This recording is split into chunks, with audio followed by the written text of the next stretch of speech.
Movie start होती है और हमें माइलो नाम का ये आदमी दिखाया जाता है जिसको ऑटिज्म नाम की दिमागी बीमारी होती है। यहाँ माइलो एक लेडी पर नजर रखे हुए था और अपने दिमाग में कुछ कैलकुलेशन कर रहा था। इसके साथ ही वो अपने आसपास हो रही चीजों को भी नोटिस कर रहा था, जैसे कि एक पैसेंजर बस, सड़क किनारे बैठा एक चाय पी रहा आदमी, सड़क पर मौजूद ये पोर्ट होल और तेजी से आती हुई एक बाइसाइकिल। अब इन सभी चीजों को माइलो ने ध्यान में रखकर रोड क्रॉस किया और अपनी जेब में पड़ी पेंसिल को एक बॉक्स पर रख दिया। अब माइलो के ऐसा करने से वहाँ एक चेन रिएक्शन की शुरुआत हो गई और जब एक टैक्सी उस पेंसिल के पास से गुजरी तो पानी के छींटों के जरिए वो पेंसिल नीचे गिर गई। अब जमीन पर गिरी इस पेंसिल को देखकर सड़क किनारे बैठा ये आदमी उसको पकड़ने गया और अगले ही पल वो साइकिल वाला इस आदमी से टकरा गया और यहाँ पर एक छोटा सा एक्सीडेंट हो जाता है। अब इस हादसे की वजह से बस में मौजूद ड्राइवर का ध्यान इन पर आ गया और उसने ये नहीं देखा कि सिग्नल पर रेड लाइट आ चुकी है। इस लापरवाही की वजह से बस वाले ने उस लेडी को टक्कर मार दी जिस पर माइलो नजर रखे हुए था और इस तरह से माइलो ने अपनी कैलकुलेशन की वजह से एक खून कर दिया और उसे बड़ी ही चालाकी से एक हादसा बना दिया। अब अगले सीन में हम ओलिविया नाम की एक एजेंट को देखते हैं जो FBI में काम करती थी।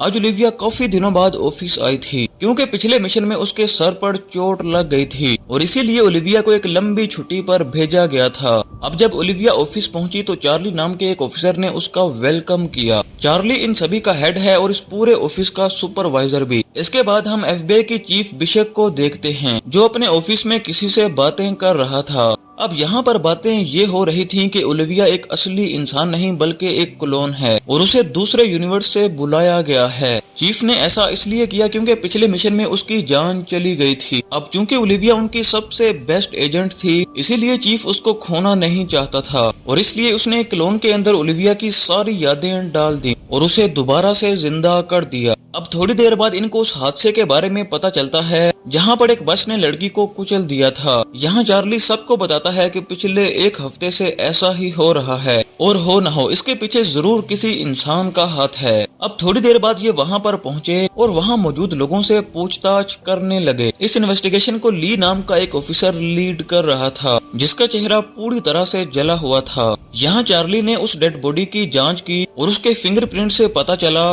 कि मरने वाली का नाम जूलियन फोस्टर है और वहीं दूसरी तरफ ओलिविया ने उस बस ड्राइवर से कुछ पूछताछ की जिस पर ड्राइवर ने उसको बताया कि उसने पूरी जिंदगी में किसी जानवर तक को नहीं मारा और वो खुद भी हैरान है कि उससे इतनी बड़ी गलती कैसे हो गई। इधर जांच के दौरान ली को वही पेंसिल भी दिखाई दी जो उसे पूरी तरह से हैरान कर गई। अब थोड़ी पूछताछ करने के बाद पता चला कि वो सड़क किनारे बैठा आदमी इसी पेंसिल को उठाने गया था और इसी बीच उसकी टक्कर उस साइकिल वाले से हो गई। अब ये सुनकर ली समझ गया कि इस पूरे फसाद की जड़ ये पेंसिल है और इसी पेंसिल ने उस चेन रिएक्शन की शुरुआत की होगी जिसकी वजह से ये लड़की मारी गई। इसके बाद ये सभी लोग अपने हेडक्वार्टर वापस आ जाते हैं जहाँ पर ली और चार्ली पिछले हफ्ते हुए हादसों से कोई कनेक्शन ढूंढ रहे थे। अब पहले तो इन हादसों में इन्हें कोई कनेक्शन नहीं मिला, लेकिन जब ली ने इन फोटोज को ध्यान से देखा तो उसे इन फोटोज में वो पेंसिल कॉमन दिखाई दी और इससे उसका शक यकीन में बदल गया कि उस लड़की की मौत के पीछे जरूर किसी न किसी इंसान का हाथ है। इसके बाद ली और चार्ली ने एस्टर नाम की एक लड़की को बुलाया जो इस डिपार्टमेंट की मैथमेटिशियन है। यहाँ एस्टर सभी को बताती है कि एक ऐसे चेन रिएक्शन को जन्म दे पाना और उसे अपने फेवर में इस्तेमाल करना किसी भी इंसान के लिए इम्पॉसिबल है। लेकिन अभी वो कुछ और कहती, इन लोगों को एक और हादसे के बारे में पता चलता है। खबर मिलते ही ये सभी फौरन वहाँ पर जाते हैं जहाँ पर इन्होंने देखा कि इस बार इनका विक्टिम जिंदा बच गया है और पूछताछ करने पर यह खुलासा हुआ कि एक छोटा सा कुत्ता अचानक से बस के सामने आ गया जिससे ये बस आउट ऑफ कंट्रोल हो गई। अब इस पूछताछ के दौरान ओलिविया की नजर उस पेंसिल पर गई और वो फौरन समझ गई कि ये चेन रिएक्शन अभी भी खत्म नहीं हुआ है। अब जब ओलिविया ने आसपास अपनी नजर दौड़ाई तो उसे ब्रिज पर खड़ा माइलो दिखाई दिया। ओलिविया देखती है कि माइलो रोड के उस पार एक आदमी को देख रहा है जो हेडफोन लगाए रोड को क्रॉस करने की कोशिश कर रहा था, पर तभी सामने से आ रही एम्बुलेंस ने उसको टक्कर मार दी और उसकी मौके पर ही मौत हो गई। यह देखते ही ओलिविया फौरन माइलो की तरफ भागी। अब ओलिविया को अपनी तरफ आता देख माइलो ने फिर से कैलकुलेशन की और पास ही खड़ी एक साइकिल को रोड के नीचे फेंक दिया। अब माइलो के ऐसा करते ही सामने से आ रही बस ने अपना रास्ता बदल दिया और सीधा उस ब्रिज की तरफ बढ़ने लगी जिस पर माइलो खड़ा था। इधर ओलिविया भी ब्रिज के ऊपर आ गई और माइलो पर एम कर लिया, लेकिन अभी वो कुछ कर पाती तभी माइलो ने इस ब्रिज से नीचे छलांग लगा दी और वो सीधा उस बस के ऊपर जा गिरा। जब तक ओलिविया उस तक पहुंच पाती तब तक माइलो वहां से निकल चुका था। इसके बाद माइलो अपने घर पहुंचा जहां पर मैंडी उसका वेट कर रही थी। मैंडी उसकी बहन थी। यहाँ मैंडी कहती है कि पिछले कुछ दिनों में हमें हॉस्पिटल से काफी कॉल्स आ चुकी हैं और हमें जल्द से जल्द डॉक्टर से मिलने जाना होगा, लेकिन काफी समझाने के बाद भी माइलो हॉस्पिटल जाने के लिए राजी नहीं हुआ और मैडी की बातों को नजरअंदाज कर दिया। यहाँ मैडी ने उसको सरेंडर करने का कहा और उसे समझाया कि वो इस जुर्म की दुनिया में बहुत आगे जा चुका है। हालांकि माइलो को इन बातों से कोई फर्क नहीं पड़ा और वो अपने किए हुए कामों को जस्टिफाई करने लगा, लेकिन अभी वो कुछ और कहता कि तभी मैडी ने उसको एक प्लास्टिक का घोड़ा दिखा दिया जो उसे उसकी मोम ने दिया था। अब ये घोड़ा देखकर माइलो काफी अनकंफर्टेबल हो गया और उसे अपनी मोम की याद आने लगी जो अब इस दुनिया में नहीं है।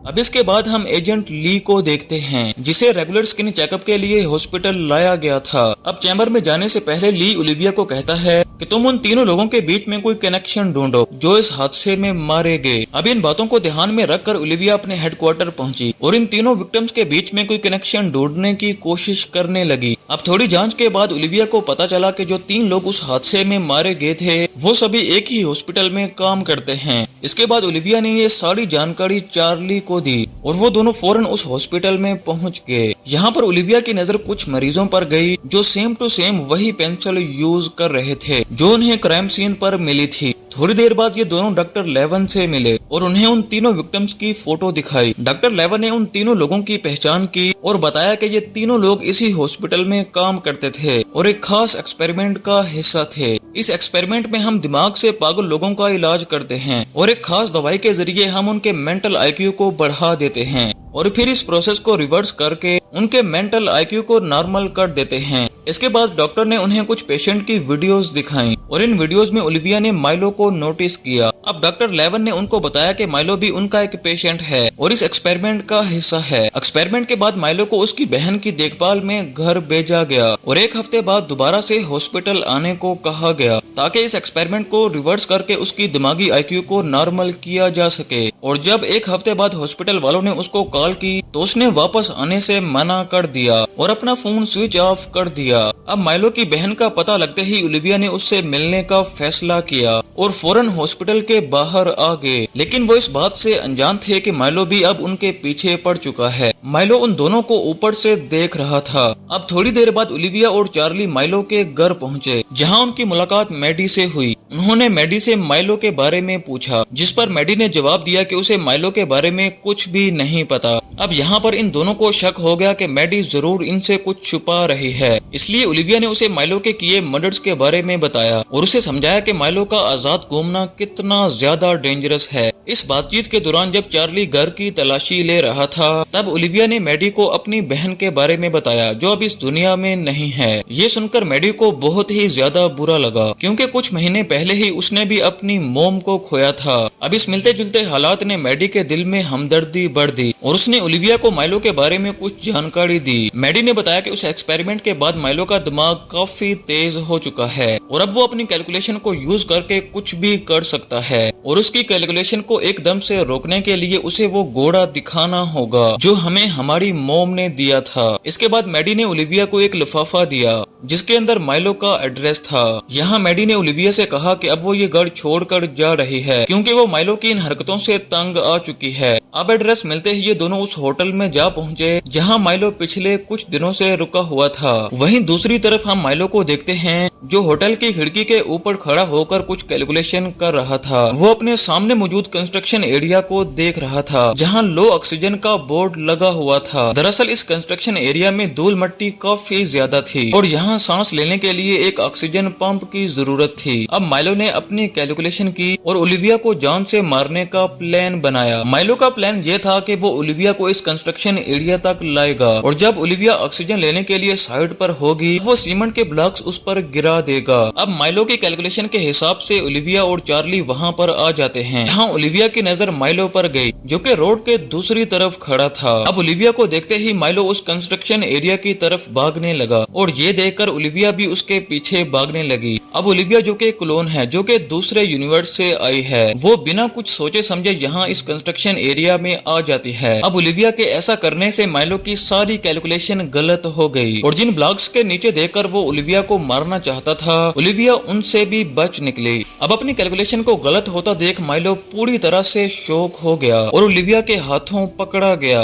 लेकिन तभी अचानक से ओलिविया की सांस बंद हो जाती है और वो नीचे जमीन पर गिर जाती है। अब ये देखकर माइलो ने वहाँ से भागने की कोशिश की, लेकिन लास्ट मोमेंट पर चार्ली वहाँ पर आ जाता है। यहाँ उसने माइलो पर बंदूक तान दी और ओलिविया को ऑक्सीजन देकर उसकी जान बचाई। अब इस पूरी भागदौड़ के बाद चार्ली ने ओलिविया से पूछा कि तुम बिना ऑक्सीजन पंप लिए उस एरिया में कैसे पहुंच गई। इस पर ओलिविया ने जवाब दिया कि माइलो को पकड़ने की दौड़ भाग में उसका ध्यान इस साइन बोर्ड पर गया ही नहीं। लेकिन सच्चाई तो यह है कि ओलिविया उस साइन बोर्ड को देखकर भी समझ नहीं पाई, क्योंकि वो एक क्लोन है और ये साइन बोर्ड उसके लिए बिल्कुल नया है। अब लास्ट में हम माइलो को देखते हैं, जो कि एक चैम्बर में बंद था और एक सुपर कंप्यूटर से बातें कर रहा था। डॉक्टर्स का कहना था कि माइलो का दिमाग इतना ज्यादा एडवांस्ड हो चुका है कि अब उसको समझ पाना भी मुश्किल है। अब ये जानकर मैड्यू को काफी दुख हुआ, क्योंकि वो चाहकर भी अपने भाई की मदद नहीं कर सकती थी। लेकिन जाने से पहले वो एक आखिरी बार उससे मिलने आई और उसके पास ये घोड़ा रखकर चली गई और यहीं पर इस मूवी का